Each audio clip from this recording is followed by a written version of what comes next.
You're tuned into the It's Real podcast with your hosts, Kayla Kallander and Andrew Yaggie. Each week, we'll talk about what happens behind the scenes working full-time in real estate and share with you real-life stories, our successes and failures as we work to help consumers and industry professionals reach their real estate and real-life goals. Here we go. Welcome to episode 39 of the It's Real podcast. I'm Kayla Kallander, and I'm a mortgage lender. And I'm Andrew Yaggie, and I'm a real estate agent. Hello, Andrew Yaggie. How are you today? I'm really good, Kayla. How are you doing? Pretty good. It's, 60 degrees in Fargo. Man. It's absolutely gorgeous. And, we have daylight savings time behind us. I don't know about your household, but daylight savings time's a little bit rocky for us. Yeah. Even for me getting up in my morning routine and everything, I felt like I was still running a little bit behind this morning, Kayla, but we made it happen. We did it. Dogs don't really notice too much, but they were a little different. I noticed they were a little bit hungrier, but it's funny though. There was a stat I read about daylight savings time, and it's how so many more people deal with heart attacks and stress because of that lack of sleep for an hour. And it's crazy to think about, but there's national statistics out there that just talk about the health benefits of just more sleep, and they notice a lot more, a higher amount of people go in to the doctor or ER around this time. So I suppose, thinking about it, if someone was kind of right on the edge already, it could be just enough to send someone right over the edge. It really could, but what did you do this weekend? Did you do anything fun, anything exciting? Yeah, so it was a really, really great weekend, Kayla. And in fact, it started out, I love aviation a lot. And so it started out with kind of the end of last week. I've been doing a bunch more pilot training and trying to level up and gain new experiences. And I actually ended up earning my first jet type rating, a second in command type rating. So I did that kind of this past weekend. There's a quick picture of me. Actually, we're doing some steep turns over Otter Tail Lake, so nearby. So that was really quite a lot of fun. We took our kids. We were actually in Fargo, actually in your neighborhood. We took the kids to Disney on Ice at the Fargo Dome. So we had a really, really great time. Everyone, for the most part, except Finn, the only boy there. Everybody was in their princess outfits for the most part. So yeah, it was really great. Oh, it looks like they had fun. That's awesome. Did you wear your princess outfit, Andrew? I did not wear my princess outfit, but I had to spend, some of the time walking, getting some steps in around the Fargo Dome with the littlest princess, because even though she loved the show, she was sick of sitting there after a little while. Oh, I'm sure. I get it. Well, that looks like a jam-packed fun weekend. Did you get any rest or relaxation? Yeah, there was a little time for that, although, a little real estate too. We've got, a lot of things going on, especially out in Lakes area. We're working with a developer and kind of a new unique concept. So listing some properties out there, and was out showing them this weekend, and actually just spending time outside with family, enjoying the outdoors. It was really a great weekend, and just amazing, what nice weather and sunshine and longer days really will do for you. It's true. Just a little zap of energy for sure. Yeah. How about you, Kayla? Did anything fun over the weekend? We went to the lake for the first time in about 6 weeks, and everything's where it should be, but it's nice to just get out there because I forget how much you can disconnect when there's nobody around. Right. But what was crazy to me, I don't know if you saw my Snapchat. I think I sent it to you, but I did. It was open water, and then we see people ice fishing across the lake. And there were probably 50 to 100 people ice fishing, not with, vehicles or anything large, but it's crazy that people are still ice fishing, but they'll do whatever they can. They enjoy that. But other than that, it was a pretty chill weekend. Nothing too strenuous. I actually worked quite a bit, had a lot of individuals kind of last minute wanting to get pre-approved and make offers. So it was a little busier of a weekend too. Sure. No, I can totally appreciate that. I can tell things are even, coming alive a little bit more. We're listing, we listed a couple the end of last week. We're listing a couple of properties today, and I just had another individual in my office about an hour ago, and we're going to, list another couple of properties for them, and visiting even in our area with trying to figure out some development options. Just because one issue that we have here locally in the Fergus Falls area is there's just not a lot of new homes for sale, Sure. and there's so much demand. And I want to talk about some of the market numbers today, Kayla, and think that we probably need to spend a little bit more time even ongoing talking about actual stats within our two main market centers. But yeah, it's really, I think it's going to be an interesting year, Kayla, and it depends on what's the year going to look like. It depends on who you ask. In fact, we're going to talk a little bit here in a few minutes about how we are kind of in potentially the dead of winter and real estate, and in somewhat of a recession. So we'll talk a little bit about that. And I think looking at some market stats will kind of help, tell us, does that hold water? Does it not? Yeah, I think when we see data, hard data, I mean, numbers don't lie. So I love that. And that's something we'll be incorporating a little bit more, I think, as we move forward. So, hey, Kayla, I have to ask before I forget about it, and I feel bad because I have this book, and I was going to have it with me today, but I've got it in my home office. I had it sitting here with me, but you were just published in a book. wow, Tell us I'm a about it. published Do author. you have one handy? Oh, you mean this? That one. Oh, this thing? Yeah. So I was asked to contribute a chapter in the Rethink Everything You Know About Being a Next Gen Loan Officer. Kyle Draper had written a book about social media, and Kyle has intertwined himself into this community of mortgage. He does a lot of speaking and a lot of keynotes and training for video, and teaching lenders how to and realtors how to put themselves out there more. So as he's created this community, he's gotten to know a lot of lenders and industry professionals. So he asked, there were 40 people that contributed to this book. What's really cool about it is it can really fit with anybody. If you're in sales, marketing, my sister that's a nurse said she's gonna has some takeaways. But the cool part is that when you open up this book, it is about 2 to 5 pages per chapter. So you can literally just pick it up and start your day off and just kind of pick away at it. And what I also love is, oh, this is my chapter. Weird. I just opened right up to that. What's really cool is that in every chapter, get this, there's a QR code. So you get to see every author. And so it's just a really cool book. Helps you kind of think from social media to AI to sales to prospecting. It's such a great book. And you'll have to tell me what you think about it, Andy, from a realtor perspective, because I hope you get a lot out of it. I will. I did buy their book for, their first one for real estate agents. I bought it on Audible and was listening to it. I didn't quite finish it. That's one of my goals, Kayla, is I start so many things, more books, and I don't quite finish because I'm like, hey, this looks really cool, or I'm in the mood for something, or I need some information on this. And then I see a squirrel and I don't quite make it back. But I'm really excited to read that. In fact, we're going to be getting away for a little tropical vacation late in the week here. So I think I'm going to bring your book with and hopefully read it by the pool a little bit. Good for you. And what's cool is it's not like a start and finish book. You can literally read 1 or 2 chapters and the next chapters are something different. So that's what's kind of cool, is you can read half the book and still be, technically complete it. So yeah, I really love that. Thanks for supporting, Andy. You're the best. When I saw it come, I was looking around for it, and then when I saw it come out, I'm like, hey, I'm going to grab this because I mean, obviously, I'm genuinely interested in what you're doing, and I think you do provide an excellent experience. And there are so many people that have a lot to glean from you, whether it's like your sister who's a nurse, or especially someone who's a lender, or even an agent. And certainly, I mean, I know that clients are finding you here. They're seeing the video you put out, either short form or podcast or whatever it is.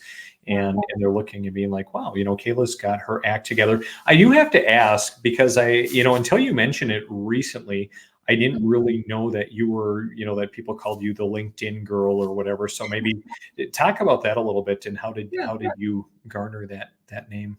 I started on LinkedIn back 10 years ago. My gosh, 10 years ago. I just started getting into mortgage and I was posting on LinkedIn and I was getting comments like, "Why are you posting?"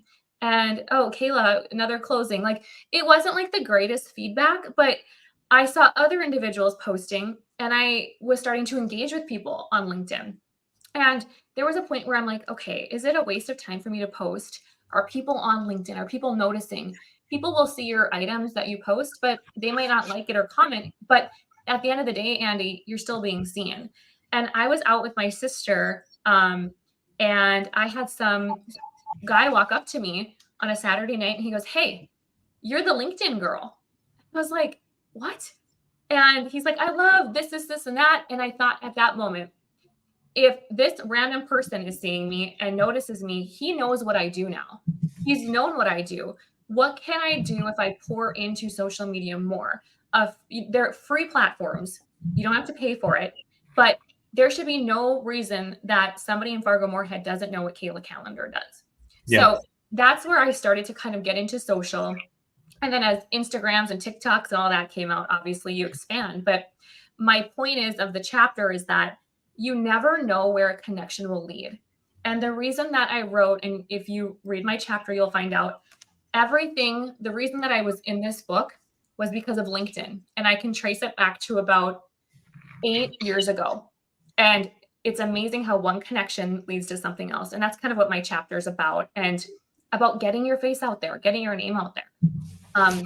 If you don't like what you see on your video when you do a video, I challenge you to say, if I don't like what I see, am I letting that get in the way of what's in here and what I have to provide to the client, the Yeah. end person? So I go into that a little bit, and that's really it. So I'm the LinkedIn girl. That's awesome.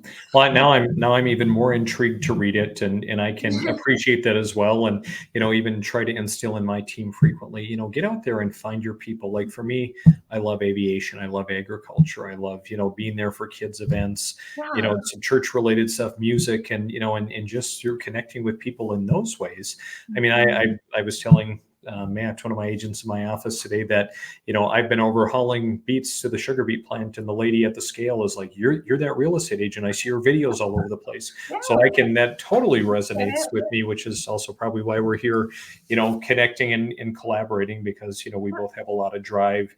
You a little bit more so on the social media side and with short form video, but it's like, hey, go find your people and go find your methodology. Yep. Yep. So Yep. It's a way to get out there. But thanks for asking. And you'll have to yeah, report back after your vacation what you think. I will. I'll have a report on your desk by Monday, Kayla. Okay. Beautiful. So, Kayla, tell us, what are rates doing? They've been all over the board, I know. this year, and so what are we seeing out there, right now, and what does the future hold? Yeah. So, there was a time where we were kind of in the lower sixes. We saw eight, the whole spiel, but right under seven. So 6.87 is the 30-year fixed conforming for Mortgage News Daily. FHA, you can see 6.39. So I had a call with a client yesterday, Andy, yes, on a Sunday. He was looking to buy a home and he really wanted to go conventional, right? And he had a 684 credit score. And so he was getting hit with a higher rate. We flipped it to FHA and he was saving in interest 1.25%. So Wow. I bring that up because you just never know what options can fit your scenario best. So don't always follow that 30-year, conforming. You could fit into another product and not even know it. Make sure your lender educates you. And not to mention some of your favorite products, the North Dakota housing Mhm. programs that are available as well, although these don't tend to change very much, They do they? really don't. I mean, we saw some changes a while back where they were changing every other day or every other week, but these stay pretty solid. I think in our last few podcasts, this has remained the same, but all the way down to 4.75, all the way up to eight and almost a quarter, depending upon where your income limits are at, if you're getting down payment assistance, if you're a single parent, if you're a disabled veteran, if you, whatever it may be, you Sure. could fit into those categories. Very cool. So, yeah, Interesting. some So, options. so rate wise, where are we going from here, Kayla? What are we going to see by the end of the year? You know, I don't know. I'll be honest, but I will tell you that with an election year, anything is possible. There's been, rumors that we'll see, low sixes. There's rumors. I mean, I've heard high fives, but you just never know. And I'm careful about it because, for a while we were saying rates are going to drop, and that was last year, and we didn't see that. So Right. we'll go back and say the Fed has made their commentary, but until we see actual change, I think that if you're in a position to buy and afford a home, do it now, because when rates drop, it's going to get very competitive. I think last time, Andy, we said for every 1% that the rate drops, so think 1%, 3 million more people come into the market because they can now afford the home that they want when the rate's 1% lower. So just kind of food for thought is if you're playing the rate game, you might be waiting a while, and by the time you come around, it will be very competitive. Mm-hmm. You're right, though. There are a lot more people that are getting out, having conversations, and even I'm having conversations, people, a little bit more, financially savvy, and just, hey, we want to make sure that this works even before, we go take a look, which always surprises me because I'm used to people calling and saying, hey, we just want to go see the house. Let's go look at it. And, we're going to figure out if we can afford it later. So it's actually a little bit refreshing. You know how I kind of prevent that is I tell my clients, before you go look at the home, shoot me the address. Let's run a payment, because then they know, oh gosh. So I've had a girl, she sent me about 6 homes in the last week, and she's just getting, her pulse on it. Like, okay, now I'm understanding what I can afford. So that's kind of one of the ways that I kind of, prevent people from going and looking at a home is let's just run the numbers first. Otherwise you're getting your hopes up, but they got to be pre-approved first. So absolutely. Well, Kayla, I want to talk today a little bit about, the real estate market and Keller Williams Realty, which a lot of people know of. Gary Keller, who founded it, just said they have their family reunion event every year where all the KW agents get together. And during that, which is just a little over a week ago, Gary Keller said right now, he told all of these agents that real estate is in a recession. And, says that the Federal Reserve's inflation policy will continue to haunt the real estate industry in 2024. Dun, dun, dun. Bum, bum, bum. What do you think about that, Kayla? We'll get into some of the details. When I talk to industry professionals, so other lenders or, C-suite individuals at other companies, I've heard that there's going to be hundreds of mortgage companies that are going to close their doors this year or be acquired or what have you. So in speaking with other professionals, I can't help but wonder, what is this year going to look like? There's been this whole survive until 25.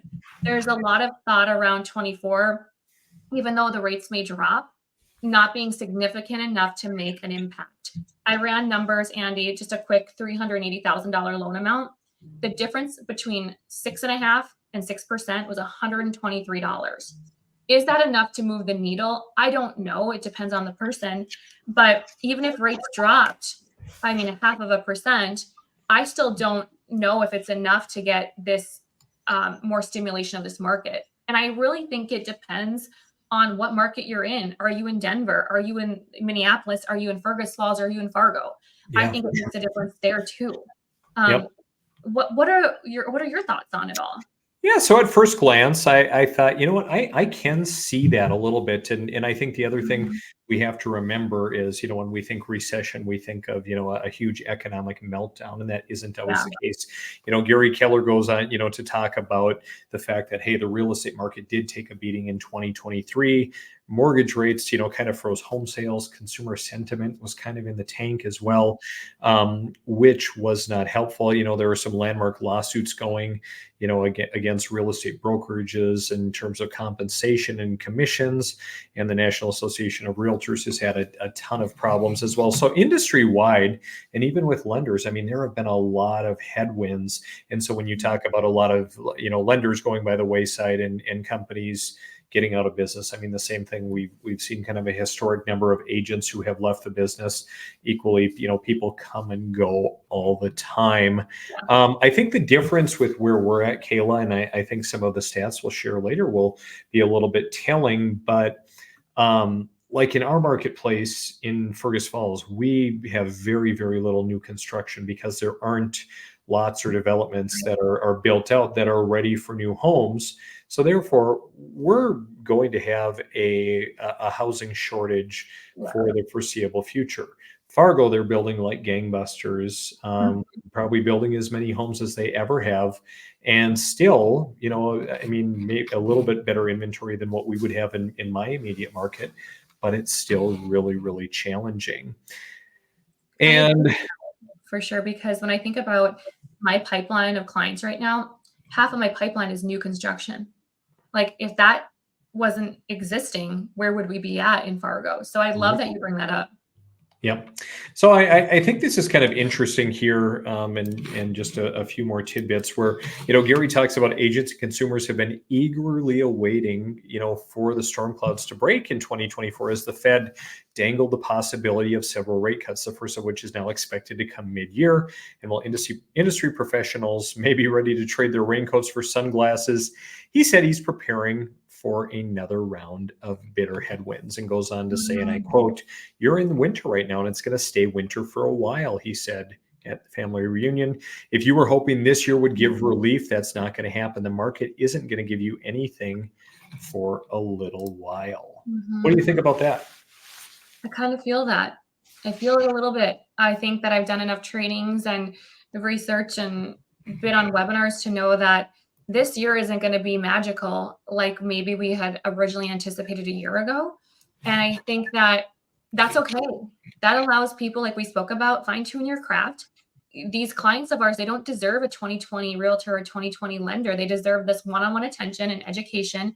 So my thought is this probably won't be this year of a ton of sales and listings, but it's a time then to reflect and ask yourself, am I in this industry for the right reasons? And can I stick it out? And if you're a client, I would say, what makes most sense for me to continue to rent and throw the money away? And this is not a rent shame thing, or does it make sense for me to move forward no matter what the rate is, if it's a 0.5% lower or not? And have those in-depth conversations with your agents and your lenders. That's my thought. How about you? Yeah, I would agree with you. I think that, and I'm just thinking, retrospectively, back to last year, when we're looking and saying, okay, things are a little bit slower, but hey, next year's going to be a lot better.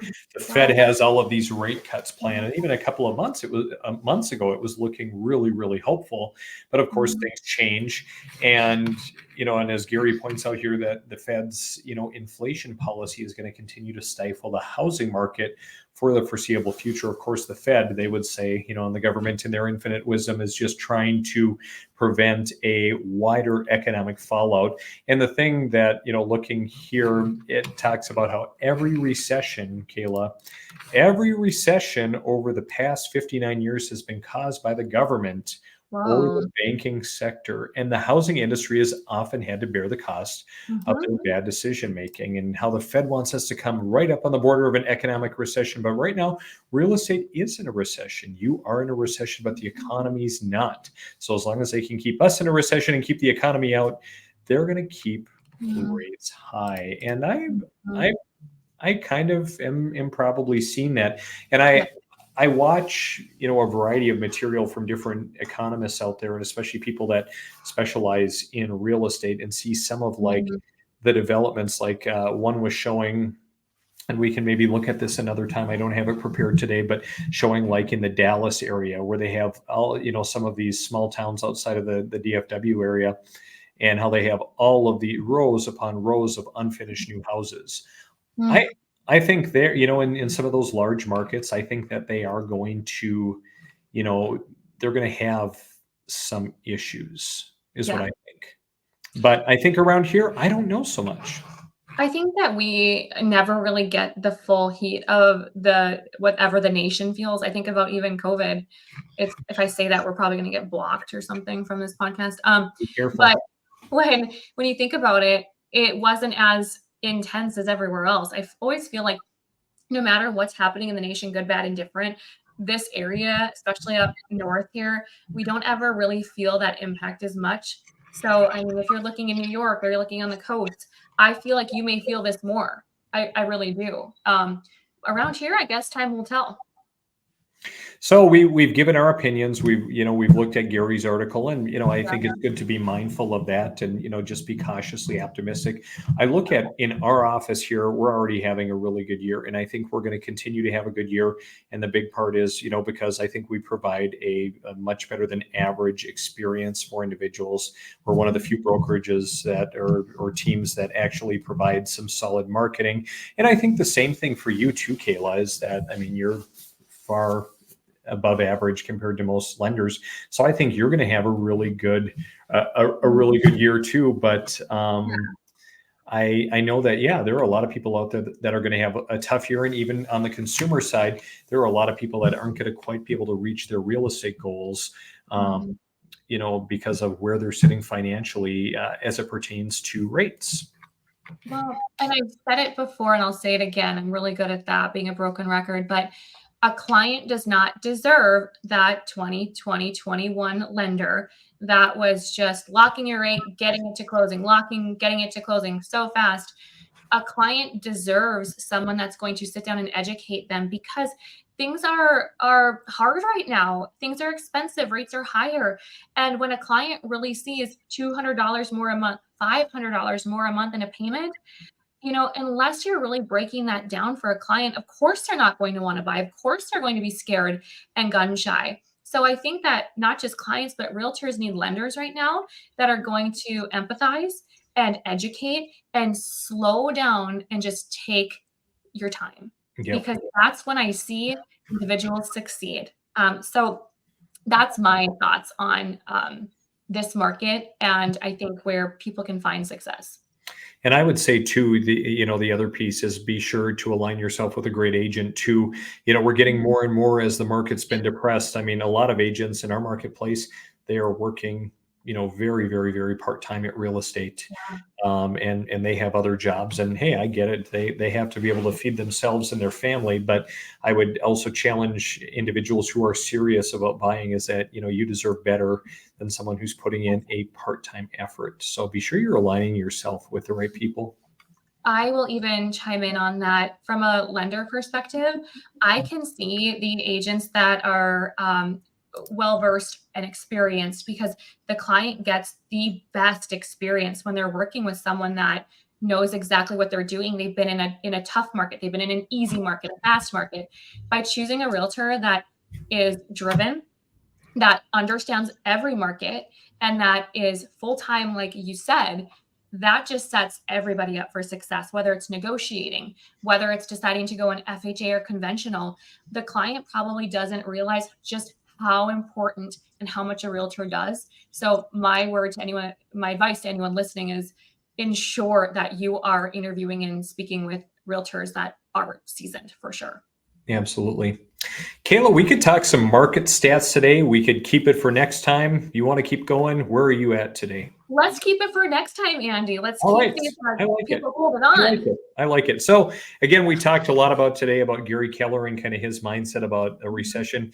Next on our next episode, join us next week, and we'll talk a little bit more on what actually is going on locally in the market. So we'll see you then. See you then. Have a good one, Andy. See you, Kayla.